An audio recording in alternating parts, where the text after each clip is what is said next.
Good morning. I'm Assistant Chief Constable Lindsey Butterfield of South Yorkshire Police.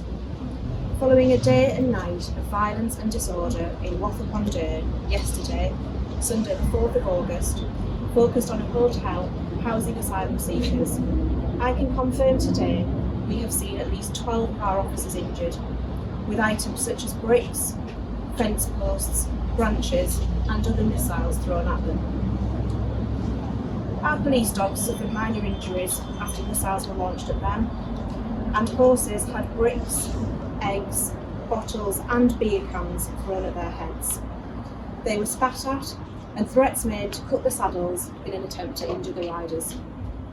So far we have had 6 arrests, 1 in Sheffield and 5 in Rotherham, with 1 person already charged and before the court this morning. Please be assured we expect this number to increase significantly over the coming days. It began yesterday around 11:30 a.m. when a group of 250 arrived in the Manvers area of Rotherham.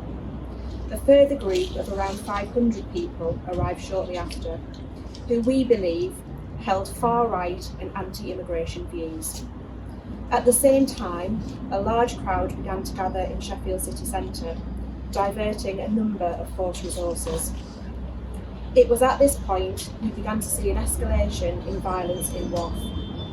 Hotel windows were smashed and there was a concerted effort to cause damage to the interior and serious harm to those inside. There was a particularly sickening moment when a wheelie bin was pushed against the hotel and set on fire, with the clear intent to cause serious harm to the residents and staff. It was known that there were people residing and working in the hotel, but the mindless individuals responsible had absolutely no regard for their safety. It was ultimately a disgusting display of thuggery continuing well into the evening, with our policing operation only finishing around 5 a.m. I want to say a heartfelt thanks to all those involved in South Yorkshire Police and the many forces who provided us with mutual aid. Our partners in the fire and ambulance service, and local partners for their continued support. I would also like to thank those who've already sent kind messages to the force.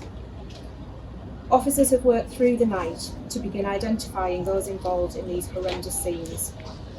Please be assured, if you were there, we will find you, and you will be held accountable for your part in yesterday's violence.